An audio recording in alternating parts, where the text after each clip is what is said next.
നമസ്കാരം. ഒരു വാട്സപ്പ് കുറിപ്പ് പ്രേക്ഷകരുമായി പങ്കുവയ്ക്കുകയാണ്. ഈ കുറിപ്പ് പഴയ ഒരു ചരിത്രവും പുതിയ കാലഘട്ടത്തിൽ നടന്നൊരു ചതിയും എല്ലാം ചേർത്ത് വായിക്കുന്നൊരു കുറിപ്പാണ്. വായിച്ചു വരുമ്പോൾ ഇതിനെക്കുറിച്ചാണെന്ന് പ്രേക്ഷകർക്ക് മനസ്സിലാവും. ബ്ലഡ് ലിബൽ എന്നൊരു പദപ്രയോഗമുണ്ട്. രക്താരോപണം മധ്യകാല യൂറോപ്പിൽ ജൂതന്മാർക്കെതിരെ പ്രയോഗിച്ചിരുന്ന ഒരു തന്ത്രമായിരുന്നു, ജൂതന്മാരെ വേട്ടയാടുവാൻ വേണ്ടി. അവിടെ നിന്നാണ് ഈ കുറിപ്പ് തുടങ്ങുന്നത്. അത് ആധുനിക കാലത്തേക്ക് വരും, പിന്നെയും ഒന്ന് ചരിത്രത്തിലേക്ക് പോകും. ഒരു പറയുമല്ലോ, നോൺ ലീനിയർ ആയിട്ടുള്ളൊരു കുറിപ്പാണ് എന്ന് വേണമെങ്കിൽ പറയാം. കുറിപ്പിലേക്ക് നേരെ പോകാം. കൂടുതൽ ആകാംക്ഷ ഉണ്ടാക്കുന്നില്ല, അല്ലെങ്കിൽ കൂടുതൽ ബോറടിപ്പിക്കുന്നില്ല. നേരെ കുറിപ്പിലേക്ക് പോകാം. ബ്ലഡ് ലിബൽ അഥവാ രക്താരോപണം എന്നൊരു ക്രൂരതയുണ്ടായിരുന്നു. മധ്യകാല യൂറോപ്പിൽ ജൂതന്മാരെ വേട്ടയാടാൻ ഉപയോഗിച്ചിരുന്ന ആരോപണമാണ്. ജൂതന്മാരുടെ ആഭിചാരക്രിയകൾക്ക് ഇളം ക്രിസ്ത്യാനി കുട്ടികളുടെ രക്തം വേണമെന്നും അതിനായി ജൂതന്മാർ ക്രിസ്ത്യാനി കുട്ടികളെ തട്ടിക്കൊണ്ടുപോകുന്നു എന്നുമാണ് ആരോപണം. ഏതെങ്കിലും കുട്ടി വീട് വിട്ട് ഒളിച്ചോടിയാലും ജൂതന്മാർ തട്ടിക്കൊണ്ടുപോയതാണ് എന്നാരോപിച്ച് ജനക്കൂട്ടം ആ പ്രദേശത്തെ ജൂതന്മാർക്കെതിരെ കലാപം തുടങ്ങും. ജൂതഭവനങ്ങൾ തീവച്ച് കൊള്ളയും കൊലയും നടത്തും. ഇതാണ് ഈ ബ്ലഡ് ലിബലിൻ്റെ ഒരു പശ്ചാത്തലം, ഈ ആരോപണം. ഇനി ആധുനിക കാലത്തേക്ക് വരികയാണ് ആ കുറിപ്പ്. നൗഫൽ ബിൻ യൂസഫ് എന്ന ഏഷ്യാനെറ്റ് റിപ്പോർട്ടർ പാലത്തായിൽ ചെയ്തതും അതാണ്. പാലത്തായി എന്ന് പറഞ്ഞപ്പോൾ തന്നെ പ്രേക്ഷകരിൽ പലർക്കും കാര്യം മനസ്സിലായി കാണും. പാലത്തായിലൊരു പോക്സോ കേസ് ഉണ്ടായിരുന്നു. കെ പത്മരാജൻ എന്ന പത്മരാജൻ മാസ്റ്റർക്ക് എതിരെ ഒരു പോക്സോ കേസ് ചുമത്തപ്പെടുകയും അദ്ദേഹത്തെ മരണം വരെയുള്ള ജീവപര്യന്തത്തിന് വിചാരണ കോടതി ശിക്ഷിക്കുകയും ചെയ്തിരുന്നു. ഈ കഴിഞ്ഞ ദിവസം ഹൈക്കോടതിയുടെ ഡിവിഷൻ ബെഞ്ച് പരാതിക്കാരിയുടെയും മറ്റ് സാക്ഷികളുടെയും മൊഴികളിൽ പ്രഥമ ദൃഷ്ടിയ ഒരുപാട് വൈരുദ്ധ്യങ്ങളുണ്ട് എന്ന് കണ്ടെത്തി ആ ശിക്ഷ മരവിപ്പിച്ചു. ഉപാധികളോടെ പത്മരാജൻ മാസ്റ്റർക്ക് ജാമ്യവും നൽകി. ആ പോക്സോ കേസിൻ്റെ ഒരു പശ്ചാത്തലമാണ് ഈ ബ്ലഡ് ലിബൽ എന്ന രക്താരോപണവുമായി ബന്ധപ്പെട്ട് ഈ കുറിപ്പ് പറയുന്നത്. അതിൻ്റെ കേന്ദ്ര ബിന്ദുവായി നിൽക്കുന്നത് രണ്ട് കഥാപാത്രങ്ങളാണ്. ഒന്ന് പ്രതി എന്ന് ആരോപിക്കപ്പെട്ട കെ പത്മരാജൻ മാസ്റ്റർ, പിന്നെ നൗഫൽ ബിൻ യൂസഫ് എന്ന ഏഷ്യാനെറ്റ് റിപ്പോർട്ടർ. എന്താണ് ഈ നൗഫൽ ബിൻ യൂസഫ് ചെയ്തത്? അവിടെയാണ് ബ്ലഡ് ലിബൽ ആധുനിക കാലത്ത് എങ്ങനെയാണ് ജിഹാദികൾ ഉപയോഗിക്കുന്നത് എന്നുള്ള ഒരു കാര്യം പ്രസക്തമായി വരുന്നത്. അതൊന്ന് പരിശോധിക്കേണ്ടതുണ്ട്. അതുകൊണ്ട് കുറിപ്പിലേക്ക് മടങ്ങാം. പക്ഷേ അതിനു മുൻപ് ഒരു വ്യക്തിപരമായിട്ടുള്ളൊരു നിരീക്ഷണമോ അല്ലെങ്കിൽ ഒരു സംശയമോ പ്രേക്ഷകരുമായിട്ടൊന്ന് പങ്കുവയ്ക്കുവാൻ ആഗ്രഹിക്കുന്നു. ഈ ബിൻ യൂസഫ്, ബിൻ മുഹമ്മദ് എന്നൊക്കെ ഒരുപാട് പേരുകൾ സാമൂഹ്യ മാധ്യമങ്ങളിൽ പൊതുവേ കണ്ടിട്ടുണ്ട്. അപ്പോഴൊക്കെ ഞാൻ ചോദിച്ചത്, ഞാനാകെ കേട്ടിട്ടുള്ളൊരു ബിൻ എന്ന് പറയുന്നത് ഡസ്റ്റ്ബിൻ, വേസ്റ്റ് ബിന്നൊക്കെയാണ്. അതുപോലെ എന്തെങ്കിലുമാണോ? പിന്നെയാണ് മനസ്സിലായത് അറബിയുമായി ബന്ധപ്പെട്ട എന്തോ കാര്യമാണ്. Bin Laden. ബിൻ ലാദൻ സത്യത്തിൽ ഞാൻ ആദ്യം വിചാരിച്ചിരുന്നത് അമേരിക്കക്കാർ കളിയാക്കിയിട്ട പേരായിരിക്കുമെന്നാണ്. കാരണം ഈ ഡസ്റ്റ്ബിൻ പോലുള്ള അങ്ങനെ എന്തോ ബിന്നാണ്. Throw it in the bin എന്ന് പറയുമല്ലോ, അതുപോലെ എന്തോ ആണെന്നാണ് ഞാൻ വിചാരിച്ചിരുന്നത്. അത് വ്യക്തിപരമായിട്ടുള്ളൊരു അനുഭവം, ഒരു എൻ്റെ ചിന്ത ഞാൻ ഒന്ന് പങ്കുവെച്ചെന്നേ ഉള്ളൂ. പ്രത്യേകിച്ച് കാരണമൊന്നുമില്ല, വെറുതെ. കുറിപ്പിലേക്ക് പോകാം, മടങ്ങാം. നൗഫൽ ബിൻ യൂസഫ് എന്ന ഏഷ്യാനെറ്റ് റിപ്പോർട്ടർ പാലത്തായിൽ ചെയ്തതും അതാണ്. അതായത് ബ്ലഡ് ലിബൽ എന്ന രക്താരോപണം ഒരാളുടെ മേൽ ഉന്നയിക്കുകയാണ് ചെയ്തത്. സ്കൂളിൽ പഠിക്കുന്ന 9 വയസ്സുകാരിയായ മുസ്ലിം സമുദായക്കാരിയായ ഒരു പെൺകുട്ടി ലൈംഗികമായി പീഡിപ്പിക്കപ്പെടുന്നു. റിപ്പോർട്ടുകൾ സൂചിപ്പിക്കുന്നത് ആ കുട്ടിയെ ആരോ ലൈംഗികമായി പീഡിപ്പിച്ചു എന്ന് തന്നെയാണ്. ആ പീഡനം നടത്തിയത് സ്കൂളിലെ സംഘ അനുഭാവിയായ അധ്യാപകൻ പത്മരാജൻ മാസ്റ്ററാണ്. ഏഷ്യാനെറ്റ് റിപ്പോർട്ടർ നൗഫൽ ബിൻ യൂസഫ് റിപ്പോർട്ട് ചെയ്യുന്നു. അയാൾ ഇരയായ കുട്ടിയുടെ കൂട്ടുകാരിയുടെ എന്ന പേരിലൊരു അഭിമുഖം നടത്തി ഇരയെ മാസ്റ്റർ പീഡിപ്പിച്ചതാണ് എന്ന് ഉറപ്പിക്കും വിധം തെളിവുകൾ സ്ഥാപിക്കുന്നു. കഴിഞ്ഞില്ല. മുസ്ലിം സമുദായാംഗമായ ഇരയെ പീഡിപ്പിക്കുകയും മുൻപ് ക്ഷേത്രത്തിൽ ദർശനം നടത്തിച്ചു തുടങ്ങിയ വിചിത്രമായ കഥകളും റിപ്പോർട്ട് ചെയ്യപ്പെട്ടു. ഏഷ്യാനെറ്റ് പ്രസിദ്ധീകരിച്ച റിപ്പോർട്ടുകളുടെ പെരുപ്പിച്ച വകഭേദങ്ങൾ 100,000 ഓൺലൈൻ മാധ്യമങ്ങൾ എഴുതി പൊലിപ്പിച്ചു. ഇതെല്ലാം നടന്ന സംഭവങ്ങൾ തന്നെയാണ്. ഇതിൻ്റെ എല്ലാം കേന്ദ്രബിന്ദുവായി നിന്നത് നൗഫൽ ബിൻ യൂസഫ് എന്ന ഈ റിപ്പോർട്ടറാണ്. ക്ഷേത്ര ദർശനം നടത്തിച്ച ശേഷം മുസ്ലിം പെൺകുട്ടിയെ ബലാത്സംഗം ചെയ്ത ഭീകരരായി പത്മരാജൻ മാഷ് മാത്രമല്ല ഓരോ ഹിന്ദുവും മുദ്രകുത്തപ്പെട്ടു. പ്രദേശത്ത് വളരെ പെട്ടെന്നാണ് ഒരു അരക്ഷിതാവസ്ഥ ഉടലെടുത്തത്. നൗഫൽ ബിൻ യൂസഫിൻ്റെ റിപ്പോർട്ടുകൾ എരുതിയിൽ എണ്ണ പോലെയായി. ഒരു തെളിവുമില്ലാതെ മാസ്റ്ററെ അറസ്റ്റ് ചെയ്ത് ചോദ്യം ചെയ്തു. ഹാത്രാസ് കത്വ കേസുകളിൽ ഉപയോഗിച്ച അതേ ടൂൾ കിറ്റ് പണിയായുധങ്ങളാണ് ഇവിടെയും അക്ഷരം പ്രതി പകർത്തപ്പെട്ടത്.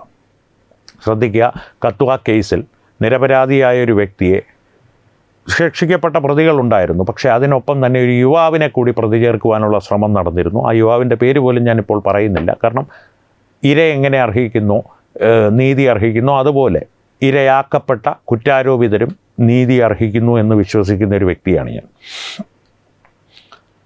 ഒരു കുറ്റവും ചെയ്യാത്ത പത്മരാജൻ മാസ്റ്ററെ അറസ്റ്റ് ചെയ്ത് ചോദ്യം ചെയ്തു. 3 മാസം ജയിലിലിട്ടു. കൃത്യം നടന്നതായി പറയുന്ന സമയത്ത് ആൾ ആ പ്രദേശത്ത് പോലും ഇല്ലായിരുന്നു എന്നതിന് വ്യക്തമായ തെളിവുകളുണ്ടായിരുന്നു. പോലീസിന് അദ്ദേഹത്തിനെതിരെ ഒരു തെളിവും കണ്ടെത്താനായില്ല. പിന്നീട് പ്രതിയെ അറസ്റ്റ് ചെയ്യാതെ പോലീസ് ഒളിച്ചു കളിക്കുന്നു എന്ന കഥയായി. CPM-ഉം BJP-യും ഒത്തുകളിച്ച് ഒരു പൗരത്വ നിയമ അനുകൂലിയായ ഹിന്ദു ഭീകരനെ ബലാത്സംഗം, ശിശു ലൈംഗിക പീഡന കേസിൽ നിന്ന് രക്ഷിക്കുന്നു എന്ന ആരോപണം ഉന്നയിച്ച് മുസ്ലിം ലീഗ്, സമസ്ത, പോപ്പുലർ ഫ്രണ്ട് മുതൽ ട്രൂ കോപ്പി തിങ്ക് വരെ അണ്ടകടാഹം മുഴക്കി. ട്രൂ കോപ്പി തിങ്ക് എന്നുള്ളത് സാമൂഹ്യ മാധ്യമമായ ഒരു എണ്ണമാണ്. അടിസ്ഥാനപരമായിട്ട് പ്രത്യക്ഷമായി തന്നെ ജിഹാദി ചായ്വുള്ളൊരു സാമൂഹ്യ മാധ്യമമാണ്. ട്രൂ കോപ്പി തിങ്ക് വരെ അണ്ടകടാഹം മുഴക്കി. പത്മരാജൻ മാസ്റ്ററെ കൊല്ലുമെന്ന നിലയിൽ ഓൺലൈൻ ഭീകരർ പരസ്യ പോസ്റ്റുകൾ ഇട്ടു തുടങ്ങി. നാട്ടിലെ മതിലുകളിൽ മാസ്റ്ററെ കൊല്ലുമെന്ന് ചുവരെഴുത്തുകൾ വന്നു. ഏത് നിമിഷവും അദ്ദേഹം കൊല്ലപ്പെട്ടേക്കാമെന്ന അവസ്ഥയായി. കയ്യിൽ നിൽക്കാത്ത വിധം കാര്യം സംഘർഷാവസ്ഥയിലേക്ക് നീങ്ങി. അപ്പോഴും നൗഫൽ ബിൻ യൂസഫ് ആയിരയുടെ വീട്ടിൽ നിന്നിറങ്ങാതെ വിഷയം ആളിക്കത്തിക്കും വിധം റിപ്പോർട്ടുകൾ നൽകുന്നുണ്ടായിരുന്നു. സിന്ധു സൂര്യകുമാർ അത് പ്രസിദ്ധീകരിക്കുന്നുമുണ്ടായിരുന്നു. കേസന്വേഷണത്തിൻ്റെ ചുമതലയുണ്ടായിരുന്ന പോലീസ് IG ശ്രീജിത്ത് ഈ വിഷയത്തിലെ പോലീസ് അനാസ്ഥയിൽ പ്രതിഷേധമറിയിക്കുവാൻ തന്നെ വിളിച്ച ഒരു മുസ്ലിം സമുദായ അംഗത്തോട് പത്മരാജൻ മാസ്റ്റർ നിരപരാധിയാണെന്ന വിവരം വ്യക്തമായി പറയുന്ന ഒരു വോയിസ് ക്ലിപ്പ് പുറത്തു വന്നതോടെ ലോകം മുഴുവൻ സത്യമറിയുന്നു. ആ വോയിസ് ക്ലിപ്പ് കേട്ടിരിക്കേണ്ട ഒന്നാണ്. Hello sir. ഹലോ. ഞാൻ കണ്ണൂരിൽ നിന്നാണ്. നിങ്ങളുടെ പേരെന്താണ്? എന്റെ പേര് മുഹമ്മദ് ഹാദി എന്നാണ്. പറയൂ മുഹമ്മദ്. സാറിലെ പലത്തെ സാറിന്റെ കീഴിലുള്ള ടീംസ് അല്ല അന്വേഷണം നടത്തിയത്? അതെ, എന്റെ കീഴിലുള്ള ടീമാണ് അന്വേഷണം നടത്തിയത്. പറയൂ. അതെന്താണ് ഇപ്പൊ പ്രതിക്ക് ജാമ്യം കിട്ടിയല്ലോ? ജാമ്യം കിട്ടേണ്ട വകുപ്പല്ലല്ലോ അത്. നിങ്ങൾ ആ കേസ് മുഴുവൻ പഠിച്ചോ മുഹമ്മദ്? നമ്മൾ പഠിച്ചത് പോക്സോ കേസിന്റെ നിയമം അനുസരിച്ച് ഒരു ഞാൻ പീഡിപ്പിക്കപ്പെട്ടെന്ന് പറഞ്ഞാൽ തന്നെ ചുരുങ്ങിയത് 20 വർഷം പണിഷ്മെന്റ് ആണ്. അങ്ങനെയാണല്ലോ. ഞാൻ ചോദിച്ചതിന് സമാനം പറയൂ മുഹമ്മദ് ദേവിയെടുത്ത്. ഞാൻ പഠിച്ചിട്ടുണ്ട്, ഞാൻ അന്വേഷിച്ചിട്ടുണ്ട്. എന്തൊക്കെയാണ് മനസ്സിലായത്? അങ്ങനെയാണ്. സ്കൂളിൽ വെച്ച് അധ്യാപകൻ പെൺകുട്ടി ഒരുപാട് പീഡിപ്പിച്ചു എന്ന് പെൺകുട്ടി തന്നെ പറഞ്ഞു. ചെറിയ 4 ക്ലാസ് പഠിക്കുന്ന പെൺകുട്ടി തന്നെ പറഞ്ഞു. പോക്സോ കേസിന് ഞാൻ ഈ കുട്ടി പറയുന്ന ദിവസം മാഷ് അവിടെ ഉണ്ടോ ഇല്ലയോ എന്നുള്ളത് നിങ്ങൾ അന്വേഷിച്ചോ? അന്വേഷിച്ചു. മാഷ് പീഡിപ്പിച്ചെന്നാണ് കുട്ടി പറയുന്നത്. മാഷ് ഞാൻ ചോദിച്ചത്, കുട്ടി പറഞ്ഞ ദിവസങ്ങളിൽ കുട്ടി 2 മൊഴി കോടതിയിൽ കൊടുത്തിട്ടുണ്ട്. 2 തവണ കോടതിയിൽ മൊഴി കൊടുത്തിട്ടുണ്ട്. ഒന്ന് FI മൊഴിയും ഒന്ന് കുട്ടി കൊടുത്ത 164. മാജിസ്ട്രേറ്റിന് മുമ്പ് കൊടുത്ത മൊഴി ഞങ്ങൾക്ക് മാറ്റാനോ പിടിക്കാനോ പറ്റില്ല. ആദ്യം അത് മനസ്സിലാക്കുക. ഹലോ. കുട്ടി പീഡിപ്പിച്ചെന്നല്ലേ മൊഴി കൊടുത്തത്? കേൾക്കൂ, കുട്ടി പീഡിപ്പിച്ചെന്ന് മൊഴി കൊടുത്തു. പക്ഷെ കുട്ടി പറഞ്ഞ പല ദിവസങ്ങളിലും പീഡിപ്പിച്ചെന്ന് ആദ്യം പറഞ്ഞത് 15-ാം തീയതിക്ക് മുമ്പ് മാഷ് പീഡിപ്പിച്ചെന്നാണ്. ജനുവരി മാസത്തിലെ 2ാമത്തെ ആഴ്ച 15-ാം തീയതിക്ക് മുമ്പ് എന്ന് പറഞ്ഞാൽ 4-നും 14-നും ഇടയ്ക്ക്. അതെ. അപ്പൊ ഈ ദിവസത്തിൽ മാഷ് അവിടെ ഉണ്ടാവണ്ടേ? ആ സമയത്ത് മാഷ് അവിടെ ഉണ്ടായിട്ടില്ല. അതാണ് ഞാൻ പറഞ്ഞത്. നിങ്ങൾ പഠിച്ചോന്ന് ചോദിച്ചതിന്റെ കാര്യമാണ്. മാഷ് ആ സമയത്ത് ലീവ് എടുത്തിട്ട് അയാള് കോഴിക്കോട് മെഡിക്കൽ കോളേജിൽ ഇരിക്കുകയാണ്. അയാളുടെ സഹോദരിയുടെ ഹൃദയ ശസ്ത്രക്രിയയായിട്ട് ബന്ധപ്പെട്ടിട്ട്. ഇത് എങ്ങനെ ഞാൻ പോക്സോച്ചപ്പോ ഈ കുട്ടി 14-ാം തീയതിക്ക് മുമ്പെന്ന് പറയുന്നൊരു ദിവസം മാഷ് ഇല്ലാതെ ഞാൻ എങ്ങനെയാണ് ഇതിന് ചാർജ് കൊടുക്കാൻ പറ്റുക? നിങ്ങൾ അന്വേഷിച്ചോ? സാറെ കുട്ടിയെ ഡേറ്റ് പറഞ്ഞു, ഇന്ന ദിവസത്തിനിടയിൽ അങ്ങ് പീഡിപ്പിച്ചെന്ന്. കുട്ടി ഇങ്ങനെയല്ല പറഞ്ഞു, ഞാൻ ഒരുപാട് തവണ പീഡിപ്പിച്ചിട്ടുണ്ട് എന്ന്. കുട്ടി പറഞ്ഞത് 3 തവണ പീഡിപ്പിച്ചിട്ടുണ്ടെന്നാണ്. അത് ആദ്യം അങ്ങനെയല്ല പറഞ്ഞത്. ആദ്യം പറഞ്ഞത് 1 പ്രാവശ്യം പീഡിപ്പിച്ചതെന്നാണ്. കോടതിയിൽ പറയുന്നത് ആദ്യം പറഞ്ഞത് 1 പ്രാവശ്യം പീഡിപ്പിച്ചതെന്നാണ്. 2ാമത് കൊടുത്ത വഴിയിൽ 3 ദിവസം പറഞ്ഞു. 15, 26, ഫെബ്രുവരി 2, 3 ദിവസം പറഞ്ഞു. അപ്പൊ ഈ 3 ദിവസം ഇത് നടക്കാനുള്ള സാഹചര്യം ബാക്കിയുള്ളവരുടെ മൊഴികളിൽ നിന്നും അധ്യാപകന്റെ CDR-ൽ നിന്നും, CDR എന്ന് പറഞ്ഞാല് മൊബൈൽ ടവർ ലൊക്കേഷൻ, മനസ്സിലാവുന്നുണ്ടോ? മൊബൈൽ ടവർ ലൊക്കേഷൻ, അയാൾ മറ്റു ചെയ്ത പ്രവർത്തികൾ, ഇതെല്ലാമായിട്ട് വിയോജിക്കണ്ടേ? ഇനി നിങ്ങൾ ആ നാട്ടുകാരല്ലേ, നിങ്ങൾ ആ കുട്ടിയുടെ ഒരു മൊഴിയിൽ പറഞ്ഞിരിക്കുന്ന കാര്യമൊന്നും മനസ്സിലായിക്കോളൂ. 15-ാം തീയതി കുട്ടിയെ അധ്യാപകൻ പീഡിപ്പിച്ചു എന്ന് പറഞ്ഞത് ബാത്റൂമിനകത്ത് കയറിയിട്ടാണ്. കേട്ടിട്ടുണ്ടല്ലോ. ബാത്റൂമിനകത്ത് കയറുന്നത് രാവിലെ 11:30 11:40 ഇടയ്ക്കാണെന്നാണ് കുട്ടി പറയുന്നത്. ബ്രേക്കിന്റെ സമയം. ഈ ബ്രേക്കിന്റെ സമയത്ത് അധ്യാപകൻ ചെന്ന് അടച്ചിട്ടിരിക്കുന്ന ബാത്റൂമിന്റെ വാതിലിൽ മുട്ടുന്നു. കുട്ടി കുറ്റിയെടുക്കുന്നു. ഹലോ കേൾക്കുന്നുണ്ട്. ഈ സ്കൂളിലെ ഈ ബാത്റൂമിന് കഴിഞ്ഞ ഒരു വർഷമായിട്ട് കുറ്റിയില്ല എന്നുള്ളതാണ് ആദ്യത്തെ വസ്തുത. അപ്പൊ 5 കുട്ടികൾ ഒന്നിച്ചു പോയിട്ട് ഒരു കുട്ടി പിടിച്ചു നിന്നിട്ടാണ് മറ്റു 4 കുട്ടികൾ ബാത്റൂമിൽ പോവുക. അതെല്ലാ കുട്ടികളും പറയുന്ന കാര്യം. അപ്പൊ ഒന്നാമത് കുറ്റി എന്ന് പറഞ്ഞത് തന്നെ വസ്തുതയ്ക്ക് നിരക്കാത്ത കാര്യമായി. കേട്ടല്ലോ. അടുത്ത കാര്യം, മാഷ് ബാത്റൂമിനകത്ത് കയറി ഷോള് കൊണ്ട് കുട്ടിയുടെ കൈ ബന്ധിച്ചു. കുട്ടിയുടെ മൊഴിയാണ്, ഞാൻ പറയുന്നതല്ല. എന്നതിന് ശേഷം മാഷിന്റെ മുണ്ടുരിഞ്ഞിട്ട് കുട്ടിയുടെ വാ മൂടിക്കെട്ടി. എന്നിട്ട് കുട്ടിയുടെ നഗ്ന ചിത്രം എടുത്തിട്ട് കുട്ടിയുടെ ഉമ്മയ്ക്ക് അയച്ചു കൊടുത്തു ഫോണില്. ഹലോ. അത് കഴിഞ്ഞിട്ട് മാഷ് പറഞ്ഞു, ഇത് പുറത്ത് പറഞ്ഞാൽ നിന്നെ കൊന്നു കളയുന്നോട്ട് മാഷ് ഇറങ്ങിപ്പോയി. അപ്പൊ മാഷ മുണ്ട് എവിടെയാ? മുണ്ടൂരിട്ടുണ്ടാവുമല്ലോ. മുണ്ട് ഊരിയിട്ടും കുട്ടിയുടെ മുഖത്ത് കെട്ടിയിരിക്കുകയാണ്, മനസ്സിലാക്കണം. എന്നിട്ട് ആവശ്യ നിർവഹണത്തിന് ശേഷം മുണ്ടൂരിട്ടുണ്ടാവുമല്ലോ. മുണ്ടൂരി എന്ന് പറഞ്ഞിട്ടുണ്ടെങ്കിൽ ഞങ്ങൾക്ക് പ്രശ്നമില്ല. മുണ്ടൂരിയിട്ടില്ല, കുട്ടിയാണ് പിന്നെ വളരെ കഷ്ടപ്പെട്ട് മുണ്ടൂരുന്നത്. കുട്ടിയുടെ മൊഴിപ്രകാരേ എന്ന് പറഞ്ഞ മാഷ് ഇറങ്ങി പോയപ്പോ മുണ്ടില്ലാതെ പോയി എന്നാണ് കുട്ടി പറഞ്ഞിരിക്കുന്നത്. ഒന്ന് ചെറിയ 4ാം ക്ലാസ്സിലെ കുട്ടി പറയും, നമുക്കിത് മനസ്സിലാക്കി കൊടുക്കാറേ. നോക്ക് സുഹൃത്തെ, ഒരു കാര്യമാണെങ്കിൽ മനസ്സിലാക്കാം, 5 കാര്യം മനസ്സിലാക്കാം. നീ കേൾക്കൂ. കുട്ടി പറഞ്ഞ അടുത്ത കാര്യം, ഈ കുട്ടി ഫോട്ടോ എടുത്ത് ഉമ്മയ്ക്ക് അയച്ചു എന്ന് പറയുന്നത് തെറ്റി പറയുന്നതല്ലോ.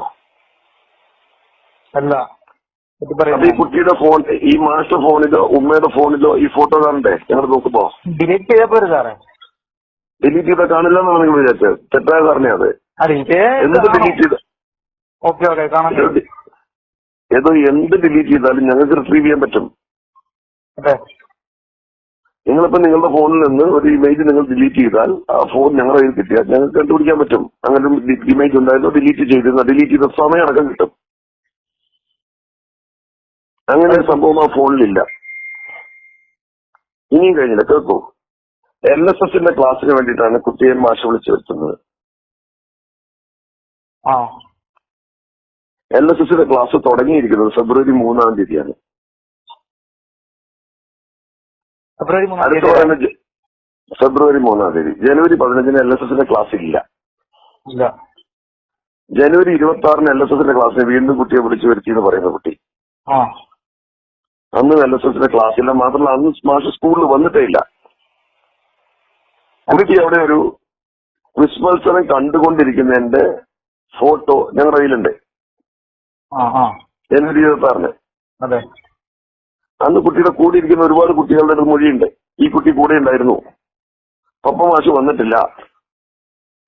പപ്പ മാഷ് മൊബൈൽ ലൊക്കേഷൻ 8 കിലോമീറ്റർ ദൂരെയാണ്. ഇനി കഴിഞ്ഞില്ല. ഫെബ്രുവരി 2-ാം തീയതി മാഷ് കുട്ടിയെ കൊണ്ട് ബൈക്കിൽ കയറിയിട്ട് കൊയിലൂർക്ക് പോയി എന്ന് പറയുന്നുണ്ട്. ഒലീവ് എന്ന് പറഞ്ഞ ഹോട്ടലിൽ ഭക്ഷണം കഴിച്ചിട്ടുണ്ട് കുട്ടി. എവിടെ? ഒലീവ് ഹോട്ടലിൽ ഭക്ഷണം കഴിക്കാൻ അവിടെ CCTV ഉണ്ട്. അതിന് മാഷ് കുട്ടിയെ കാണാതെക്കുവോ? ഇല്ലില്ല. ശരി, അതിലില്ല. അങ്ങനെയാണെങ്കിലേ ഈ കേസ് പഴയതിൽ എന്തിനാണ് വടക്കേ പൊയിലൂരിൽ ഏതൊരു വീട്ടിൽ ഈ പപ്പൻ മാഷ് ഒളിച്ചിരിക്കേണ്ട സാഹചര്യം എന്താണ്? അയാളൊരു തെമ്മാടിയാണെന്നുള്ളതിനെ കുറിച്ച് ഞങ്ങൾക്ക് സംശയമൊന്നുമില്ല. പക്ഷേ ഈ പറഞ്ഞ സാഹചര്യം വെച്ച് ഞങ്ങൾക്ക് പോക്സോയ്ക്ക് ചാർജ് കൊടുക്കണമെങ്കിൽ ഈ പറഞ്ഞ കാര്യങ്ങൾ ഒത്തുവരണം. അപ്പൊ ഇപ്പോഴും ഞങ്ങൾ പറയുന്ന കുട്ടി കളവ് പറഞ്ഞു എന്നല്ല. ഞങ്ങളിപ്പോ അതുകൊണ്ട് ചെയ്തിരിക്കുന്നത് വെച്ചാൽ ഒരു സൈക്കോളജിസ്റ്റിനെയും 3 കൗൺസിലർമാരെയും കുട്ടിയുടെ കൂടി ഇരുത്തിയിരിക്കുകയാണ്. എന്നിട്ട് അവര് കുട്ടിയെ കൗൺസിൽ ചെയ്തിട്ട് ഈ കുട്ടി പറഞ്ഞ ഡേറ്റിലും സമയത്തിലും പ്രശ്നമുണ്ടെങ്കിൽ അത് തിരുത്തി തരാൻ വേണ്ടിയിട്ട് അവരെ എംപ്ലോയ് ചെയ്യിക്കും. ഞങ്ങളെല്ലാം കുട്ടിയെടുത്ത് ഇടപഴകുന്ന ഇപ്പോ. അതെ. അപ്പൊ അങ്ങനെ ആകുമ്പോ എന്നിട്ട് ഡേറ്റ് ക്ലിയർ ആയി കിട്ടിയാൽ പോക്സോ ചുമത്താൻ പറ്റും. ഡേറ്റ് ക്ലിയർ ആയി കിട്ടിയാൽ 100% കേസ് ചാർജ് കൊടുത്തിരിക്കും. പക്ഷെ ഇപ്പൊ തന്നിരിക്കുന്ന മൊഴി വെച്ച് കേസ് കൊടുക്കാൻ പറ്റില്ല, നിവൃത്തിയില്ല. കോടതി ഞങ്ങൾ മുഖത്ത് വലിച്ചെറിയ സാധനം. അങ്ങനെയാണല്ലേ. അപ്പൊ ഇതൊന്നും മനസ്സിലാക്കാതെ നിങ്ങൾ കുറെ പേര് ഒരു മൂലക്കിരുന്നിട്ട് കാര്യങ്ങൾ പഠിക്കാന്ന് പറയുന്നത് തെറ്റാണ്. അങ്ങനെ ചെയ്യരുത്. ഈ കുട്ടിയോട് ഞങ്ങൾക്ക് 100% അനുകമ്പയും ആ കുട്ടി ഞങ്ങളുടെ മകളാണെന്നുള്ള രീതിയിലാണ് ഞങ്ങൾ ആ കുട്ടിയെ കൈകാര്യം ചെയ്യുന്നത്. പക്ഷേ കുട്ടി പറയുന്നതും സാഹചര്യങ്ങളും ഒത്തുവന്നില്ലെങ്കിൽ ഞങ്ങൾക്ക് എങ്ങനെ കേസ് ചാർജ് കൊടുക്കാൻ പറ്റും? എന്നിട്ട് ഈ കാര്യങ്ങൾ പൊരുത്തപ്പെടാനില്ല. നിങ്ങൾ കേട്ടോളൂ, ഒരു കാര്യം കൂടെ കേട്ടോ. കുട്ടി പറയുന്ന ഒരുപാട് കുട്ടി ഇപ്പം അല്ലെങ്കിൽ ഞങ്ങളുടെ കുട്ടി വെറുതെ പറഞ്ഞു ജനുവരിയിൽ ഏതോ ഒരു ദിവസം, എനിക്ക് ഡേറ്റ് ഓർമ്മയില്ല എന്ന് പറഞ്ഞാൽ ഞങ്ങൾക്ക് പ്രശ്നമില്ല. പക്ഷെ കുട്ടി കോടതിയിൽ പോയി കൃത്യമായി ഡേറ്റ് പറഞ്ഞിരിക്കുക. ഡേറ്റ് പറഞ്ഞല്ലേ? ഡേറ്റ് ഒരു ഡേറ്റ് അല്ല, 3 ഡേറ്റ് പറഞ്ഞു. എനിക്കൊരു സംശയം, ഒരു 4ാം ക്ലാസ്സിൽ ഒരു കുട്ടിയുടെ ബുദ്ധി വെച്ച് അങ്ങനെ ഡേറ്റ് ഒക്കെ ഓർമ്മിച്ച് പറയാൻ കഴിയുമോ? അപ്പൊ പിന്നെ എന്തിനാ മോനെ കുട്ടി പറയുന്നത്? അതല്ലേ ഞങ്ങൾ ചോദിക്കുന്നത്. കുട്ടിക്ക് ഡേറ്റ് പറയാൻ കഴിയുമെന്ന് വെച്ചാൽ കുട്ടിക്ക് ഡേറ്റ് പറഞ്ഞിട്ടില്ല, ഞങ്ങളോട് പറഞ്ഞാണെങ്കിലും പോട്ടെ. പോലീസിനോട് പറഞ്ഞ പോലീസ് കള്ളത്തിൽ എഴുതി വെച്ചു നമുക്ക് പറയാം. കോടതിയിലാണ് പറഞ്ഞിരിക്കുന്നത്. കോടതിയിൽ കുട്ടി അങ്ങനെ കോടതിയിൽ മജിസ്ട്രേറ്റിന് മുമ്പിൽ കൊണ്ടുപോയി പിന്നെ മജിസ്ട്രേറ്റ് കള്ളം പറഞ്ഞു പറയേണ്ടി വരും. അത് ഈ നാട്ടിൽ അങ്ങനെയൊക്കെ പറയാൻ പറ്റും നമുക്ക്? അതൊരു ലേഡി മജിസ്ട്രേറ്റാ, പുരുഷൻ പോലും അല്ല. അപ്പൊ ആ പറഞ്ഞ കാര്യങ്ങൾ മുഴുവൻ ഇയാളുടെ CDR എന്ന് പറഞ്ഞാൽ കോൾ ഡീറ്റെയിൽസ് ആണ്. അയാൾ എവിടെ പോയി, എവിടെ ഇരുന്നു എന്നുള്ളത് ഞങ്ങൾക്ക് മനസ്സിലാക്കാൻ പറ്റും. പഴയ കാലമല്ല. അപ്പൊ അതുമായിട്ട് പൊരുത്തപ്പെടാത്ത ഒരു ചാർജ് കൊടുത്താൽ ഒന്ന് ഞങ്ങൾക്ക് ദോഷം, അത് പോട്ടെ. അതിനേക്കാൾ വലിയ നന്നായി കുട്ടിക്കെതിരെ അയാൾ കേസിന് പോയാൽ അതിന് സമാധാനം പറയേണ്ടി വരും. അയാളൊരു തികഞ്ഞ വർഗീയവാദിയാണ്, അത് നിങ്ങൾ മനസ്സിലാക്കണം. തീർച്ചയായും തികഞ്ഞ വർഗീയവാദിയാണ്.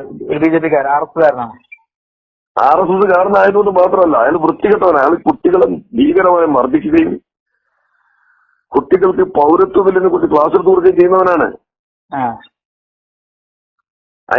അയാളെ ഒരു അധ്യാപകൻ എന്നുള്ള നിലയ്ക്ക് വെച്ചുപൊറിപ്പിക്കാൻ പാടില്ലാത്ത ഒരുത്തനാ. എനിക്ക് അഭിപ്രായ വ്യത്യാസമില്ല. അയാളെ പിരിച്ചുവിടണം എന്നുള്ള ആഗ്രഹക്കാരനാണ് ഞാൻ. ശരിക്കുള്ള അധികാരമില്ല. അപ്പൊ പോലീസുകാരുടെ കീഴിൽ വലിയ കേസും ചുമത്താൻ കഴിയില്ല അയാൾക്കെതിരെ? ഇപ്പൊ കുട്ടി പറഞ്ഞ മൊഴി വെച്ചിട്ട് ഇതിൽ കൂടുതൽ ചെയ്യാനായിട്ടുള്ള സാഹചര്യമില്ല.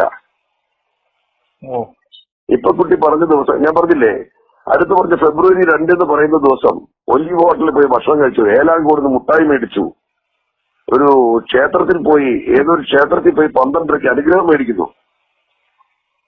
സുഹൃത്തെ, നിങ്ങളെ നാട്ടുകാരനല്ലേ, നിങ്ങൾക്ക് അന്വേഷിച്ചറിയാം 12:30 തുറന്നിരിക്കുന്ന ഏത് അമ്പലം അവിടെ ഉള്ളത്? ഒരു അമ്പലം തന്നെ തുറന്നിരിക്കുന്നത്. എന്നാലും അവിടെ പോയിട്ട് അനുഗ്രഹം വാങ്ങാൻ പറ്റൂ? ഇനി അതും പോട്ടെ, ഈ പറഞ്ഞ മൂന്നാമനായ മനോജും ഈ പപ്പൻ മാഷും തമ്മിൽ ഒന്നിച്ചിരിക്കുന്ന രീതിയിൽ അവരുടെ മൊബൈൽ ലൊക്കേഷൻ ഒന്നിച്ചു വരണ്ടേ? വന്നിട്ടില്ല. അവരുടെ തമ്മിൽ മൊബൈൽ ലൊക്കേഷൻ ഒന്നിച്ചു വരുന്നത് ആകെ 2 തവണയാണ് ഈ 2 മാസത്തില്. അത് തന്നെ വരുന്നിരിക്കുന്നത് രാത്രി 7:45 ശേഷം. ഞാൻ എങ്ങനെ ഇത് കൂട്ടിയൊപ്പിക്കും? എടോ, ഇതൊന്നും വേണ്ട. കുട്ടി ഇങ്ങനെ പറഞ്ഞത് എന്റെ ഈ മാഷും കുട്ടിയും ഒറ്റയ്ക്കുള്ള ഒരു സന്ദർഭം കിട്ടിയതിന് കേസ് ചാർജ് കൊടുക്കും. അപ്പൊ അങ്ങനെ ഒരു ദിവസം കിട്ടിയിട്ടില്ല. അതല്ലേ ഈ പറയുന്ന മലയാളം. അങ്ങനെ കിട്ടിയിട്ടുണ്ടെങ്കിൽ ഞങ്ങളെ ഈ ചീത്തപ്പേരിയൊക്കെ നിൽക്കുവോ? അങ്ങനെ കുട്ടിയുമായി ഒറ്റയ്ക്ക് മാത്രമല്ല, ഈ കുട്ടി ഈ കാര്യങ്ങളുടെ ഗൗരവം കൂട്ടി പറയുന്ന രീതിയിൽ ഈ ഫോട്ടോ എടുത്തു അയച്ചു. മാത്രമല്ല, കുട്ടിയുടെ ഒരു സുഹൃത്ത് റിഷ ഫാത്തിമ എന്നാണ് കുട്ടിയുടെ ഫോട്ടോ പിന്നെ മൊബൈലിലേക്ക് അയച്ചു എന്നൊക്കെ പറയുന്നുണ്ട്. ഇതൊക്കെ എന്നിട്ട് ഡിലീറ്റ് ചെയ്തു എന്നാണ് കുട്ടിയുടെ ധാരണ. ഡിലീറ്റ് ചെയ്ത് കഴിഞ്ഞാൽ കിട്ടില്ല എന്നാണ്. അങ്ങനെയല്ല. ഇപ്പൊ നിങ്ങളിപ്പം ഈ നിങ്ങളുടെ മൊബൈൽ എന്റെ കയ്യിൽ കിട്ടിയാൽ നിങ്ങൾ ഇത്ര മണിക്ക് എന്നോട് സംസാരിച്ചു എന്നുള്ളത് തെളിവുണ്ടാവും. തീർച്ചയായും. അപ്പൊ നിങ്ങൾ ഈ കോൾ റെക്കോർഡ് ഡിലീറ്റ് ചെയ്ത് കളഞ്ഞോണ്ടത് ഞങ്ങൾ അന്വേഷിക്കുമ്പോൾ കിട്ടാണ്ട് വരില്ല. അപ്പൊ അതിന് ഞങ്ങൾ എന്ത് ചെയ്യും? വേറൊരു തമാശ കുട്ടി പറഞ്ഞിരിക്കുന്നത് വെച്ചാൽ 15-ാം തീയതി ഇങ്ങനെയാണെന്ന് ഓർക്കാൻ കാരണം എന്താ വെച്ചാൽ 15-ാം തീയതി കുട്ടിക്ക് ആർത്തവം തുടങ്ങി. ആ അല്ല 4ാം ക്ലാസ് ആ 9 വയസ്സല്ലേ? ഓക്കെ, ശരിയാണ്. 11 വയസ്സുണ്ട് കുട്ടിക്ക്. 11 വയസ്സുണ്ട്. കുട്ടി പറഞ്ഞു 11ാമത്തെ വയസ്സാണ് കുട്ടിയുടെ. അപ്പൊ കുട്ടി പറഞ്ഞു വെച്ചാൽ ജനുവരി 15-ന് ആ കുട്ടിക്ക് ആർത്തവം തുടങ്ങി. അതുകൊണ്ടാണ് കുട്ടി ആ ദിവസം ഓർക്കാൻ കാര്യം. ലൈലാബി ടീച്ചർ, അറബി പഠിപ്പിക്കുന്ന ലൈലാബി ടീച്ചർ അന്ന് പാഡ് മാറ്റി കൊടുത്തു മോൾക്ക്. അന്ന് ലൈലാബി ടീച്ചർ സ്കൂളിൽ വേണ്ടേ? വന്നിട്ടില്ല. അന്ന് ലൈലാബി ടീച്ചർ വന്നിട്ടില്ല എന്നല്ല, ലൈലാബി ടീച്ചർ മട്ടന്നൂര് അറബിക് ടീച്ചേഴ്സിന്റെ ജില്ലാ സമ്മേളനത്തിൽ പങ്കെടുത്തുകൊണ്ടിരിക്കുന്നു. പിന്നെ ഫോട്ടോ ഉണ്ട്, വീഡിയോ ഉണ്ട്, തെളിവുണ്ട്, CDR ഉണ്ട്. ലൈലാബി ടീച്ചറോട് ചോദിക്കുമ്പോൾ ലൈലാബി ടീച്ചർ പറയുന്നു കുട്ടിക്ക് പാഡ് മാറ്റാൻ കൊടുത്തുകൊണ്ട് സത്യമാണ്. അത് 13-ാം തീയതിയാണ്. 15-ാം തീയതി ഞാൻ സ്കൂളിലില്ല. 13-ാം തീയതിയാണല്ലോ.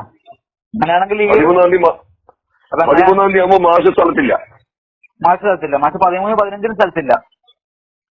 മാഷ് 14 വരെ, 4 മുതൽ 14 വരെ കോഴിക്കോട് മെഡിക്കൽ കോളേജിലാണ്. 15-ന് സ്കൂളിലില്ല. 15 സ്കൂളിൽ വരുന്നു. ആ മാഷ് 15-ന് സ്കൂളിൽ വരുന്ന ദിവസം ലൈലാബി ടീച്ചർ സ്കൂളിലില്ല. അങ്ങനെ അന്ന് കുട്ടി പറയുന്ന വെച്ചാൽ ലൈലാബി ടീച്ചർ പാഡ് മാറ്റാൻ കൊടുത്തു. ഇനി അതും പോട്ടെ, 11:30-ക്കും 11:40-നും ഇടയ്ക്കാണ് കുട്ടി പീഡിപ്പിച്ചെന്ന് പറയുന്നത് 15-ാം തീയതി. ആ സമയത്ത് മാഷ്ക്ക് 2 കോൾ വരുന്നുണ്ട്, 80 സെക്കൻഡ്, 96 സെക്കൻഡ്. 1.5 മിനിറ്റ് വീതമുള്ള 2 കോളിൽ മാഷ് ഈ പീഡിപ്പിക്കുന്നതിനിടെ ലെറ്റർ ചെയ്തു കുട്ടി അവകാശപ്പെടുന്നത്. പക്ഷെ കുട്ടി പറയുന്ന മൊഴിയിൽ മാഷ്ക്ക് ഫോണും വന്നില്ല, മാഷയിൽ ഫോണും ഇല്ല. ആ സമയത്ത് ഫോട്ടോ എടുക്കാൻ മാത്രമാണ് ഫോൺ പിടിച്ചിരിക്കുന്നത് കുട്ടിയുടെ, അല്ല കോളൊന്നും വന്നിട്ടില്ല.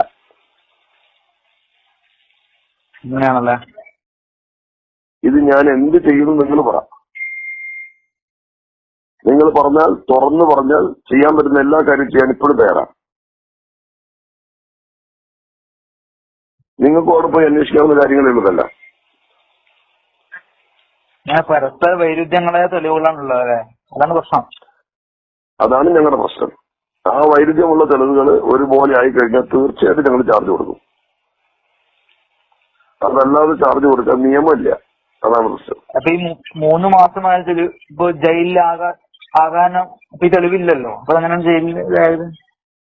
അതാണ് അതിന്റെ പ്രശ്നം എന്താണെന്ന് വെച്ചാൽ പ്രാഥമികമായി കുട്ടി പറഞ്ഞ മൊഴി മാത്രം വെച്ചിട്ട് ഈ വസ്തുതകളൊന്നും കണക്കിലെടുക്കാതെയാണ് അന്ന് അറസ്റ്റ് ചെയ്ത് റിമാൻഡ് ചെയ്തിരിക്കുന്നത്. കുട്ടിയുടെ മൊഴി മുഖവിലേക്ക് എടുത്തു. പക്ഷെ അത് കഴിഞ്ഞിട്ട് ഈ എല്ലാ സാധനങ്ങളൊക്കെ വരുമ്പോ അതിന് ഞങ്ങൾക്ക് എക്സ്പ്ലനേഷൻ പറയണ്ടേ? ഒരു മിനിറ്റ്, എന്റെ ഓഫീസിലൊക്കെ കോവിഡ് വിളി വരുന്നു, ഒന്ന് ഹോൾഡ് ചെയ്യട്ടെ. ഇത്രയും വിശദമായി എഴുതിയത് ഈ വിഷയത്തിലെ ടൂൾ കിറ്റ് വെളിവാക്കാനാണ്. ഒരു ഹിന്ദു സ്വാഭിമാനിയായാൽ അവനെതിരെ ഏത് നിമിഷവും ബ്ലഡ് ലിബൽ ചാർത്തപ്പെട്ടേക്കാം. അന്ന് ആഭിചാരമെന്ന ആരോപണമായിരുന്നു. അന്ന് ആഭിചാരമെന്ന ആരോപണമായിരുന്നു എങ്കിൽ ഇന്ന് മറ്റ് പലതുമാണ് എന്ന് മാത്രം. ലോകം മുഴുവൻ ഹിന്ദുവാണ് പുതിയ ജൂതൻ.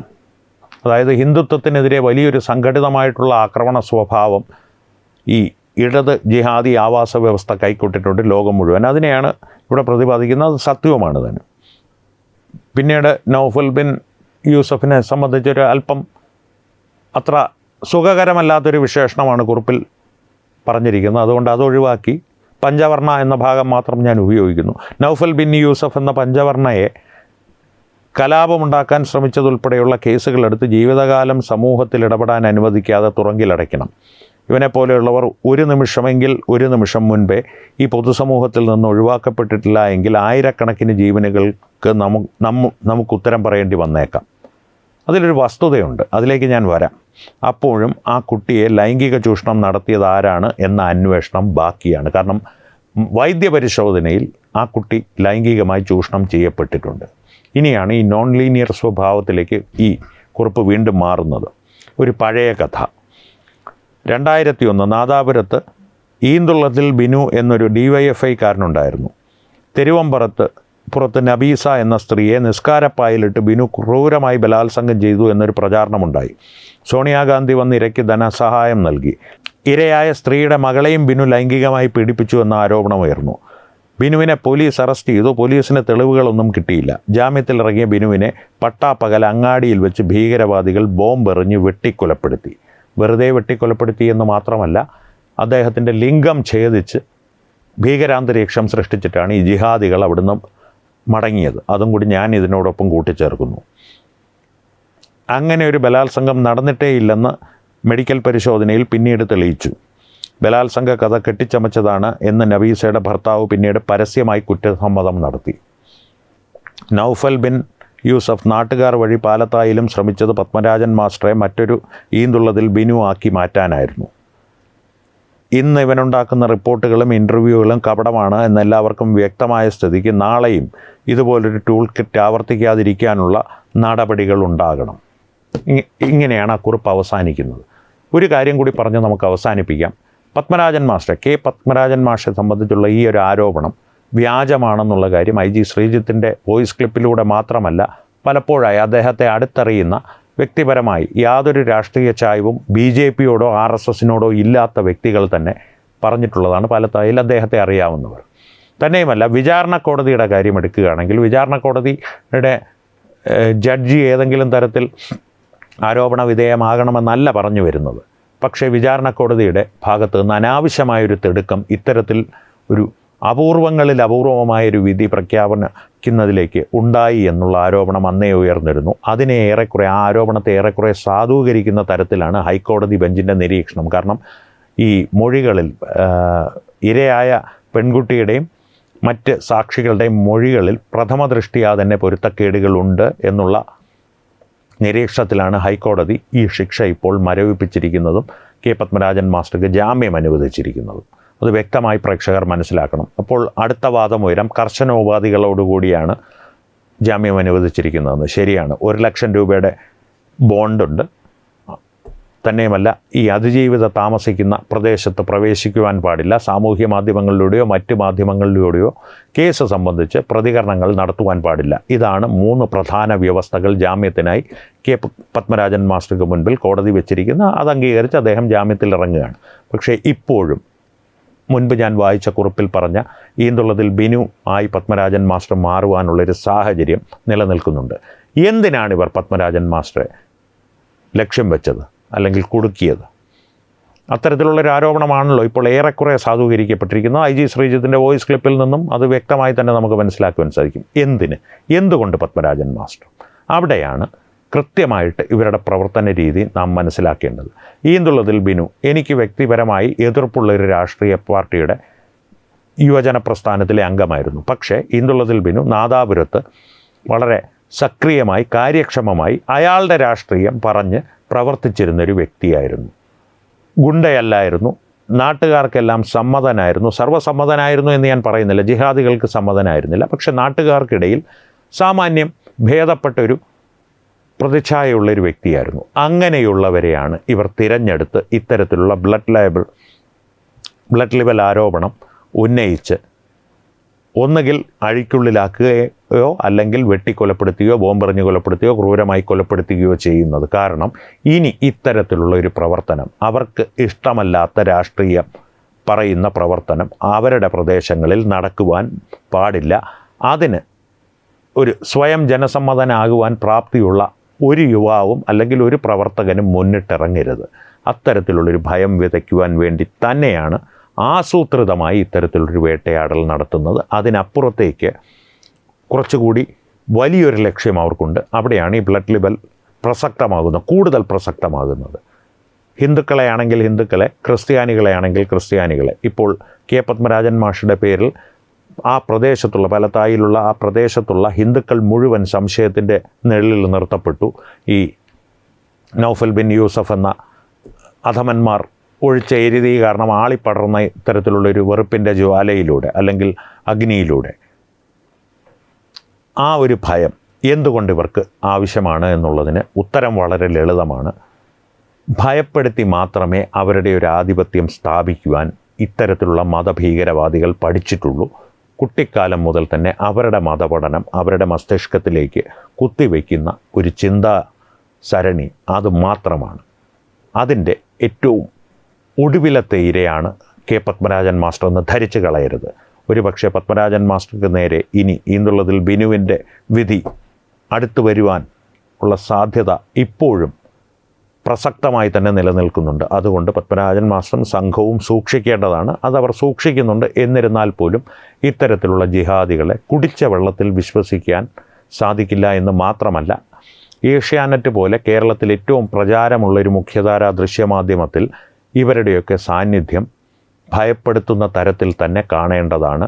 അവർക്ക് എല്ലാ തരത്തിലുള്ള ഒത്താശയും ചെയ്യുന്ന ചീഫ് എഡിറ്ററായാലും സബ് എഡിറ്ററായാലും അവരെയും സംശയത്തിൻ്റെ നിഴലിൽ തന്നെ കാണുക ആവശ്യമാണ് നമ്മുടെ സമൂഹത്തിൻ്റെ നന്മയ്ക്ക്. ഇല്ലെങ്കിൽ ആയിരക്കണക്കിന് ഹിന്ദുക്കളുടെ ജീവന് നാമും കൂടി ഉത്തരവാദിയാവുന്നൊരവസ്ഥ സൃഷ്ടിക്കപ്പെടും. അതിന് തന്നെയാണ് ഈ നൗഫൽ ബിൻ യൂസഫ് എന്ന ഡസ്റ്റ് ബിന്നുകളുടെ ശ്രമം എന്ന് പറയാതിരിക്കുവാൻ വയ്യ. ദൗർഭാഗ്യകരമായൊരു സാഹചര്യമാണ്. പക്ഷേ അതാണ് വാസ്തവം. അതിൻ്റെ ഒരു സമഗ്രമായ വിവരണമായിരുന്നു ആ വാട്സാപ്പിൽ ലഭിച്ച കുറിപ്പിലൂടെ. അത് എഴുതിയതാരാണ് എന്നുള്ളത് ദൗർഭാഗ്യവശാൽ ആ കുറിപ്പിൽ രേഖപ്പെടുത്തിയിട്ടില്ല. എന്നാലും അജ്ഞാതനായ രചയിതാവിന് ക്രെഡിറ്റ് നൽകിക്കൊണ്ട് അവസാനിപ്പിക്കുന്നു. ഈ വിഷയത്തെ സംബന്ധിച്ചുള്ള നിങ്ങളുടെ അഭിപ്രായങ്ങൾ തീർച്ചയായും കമൻറ്റുകളിലൂടെ ഞങ്ങളുമായി പങ്കുവയ്ക്കുക. ഒപ്പം വീഡിയോ ലൈക്ക് ചെയ്യുക. പരമാവധി ആളുകളിലേക്ക് ഈ വീഡിയോ എത്തുവാനായി ഷെയർ ചെയ്യുക. ഏറ്റവും പ്രധാനപ്പെട്ട കാര്യം, തത്വമയി ന്യൂസിൻ്റെ യൂട്യൂബ് ചാനൽ നിങ്ങൾ ഇതുവരെ സബ്സ്ക്രൈബ് ചെയ്തിട്ടില്ലെങ്കിൽ തീർച്ചയായും സബ്സ്ക്രൈബ് ചെയ്യുക. അപ്പോൾ ഈ വിഷയത്തിലും മറ്റു വിഷയങ്ങളിലും സംവാദങ്ങൾ തുടരട്ടെ, ജാഗ്രതയും തുടരട്ടെ. പത്മരാജൻ മാഷ് ജാഗ്രത പാലിക്കുക എന്ന് വീണ്ടും ഒരിക്കൽ കൂടി അപേക്ഷിക്കുന്നു. ജാഗ്രത പാലിച്ചുകൊള്ളും. എന്നാലും വീണ്ടും കാണാം. നന്ദി, നമസ്കാരം. HIV അണുബാധ സന്തോഷപൂർണമായ ഒരു ജീവിതത്തിന് തടസ്സമല്ല. HIV അണുബാധയ്ക്ക് ഫലപ്രദമായ ചികിത്സ ഇന്ന് ലഭ്യമാണ്. ഇതിന് യഥാസമയം അണുബാധ കണ്ടെത്തുന്നതും കാലേക്കൂട്ടി ചികിത്സ നടത്തേണ്ടതും അത്യാവശ്യമാണ്. സൗജന്യമായ ചികിത്സയും മാർഗനിർദ്ദേശങ്ങളും സർക്കാർ ആശുപത്രികളിലെ ART അഥവാ ഉഷസ് കേന്ദ്രങ്ങളിൽ ലഭ്യമാണ്. ആരോഗ്യ സംരക്ഷണം ഓരോരുത്തരുടെയും ഉത്തരവാദിത്തമാണ്.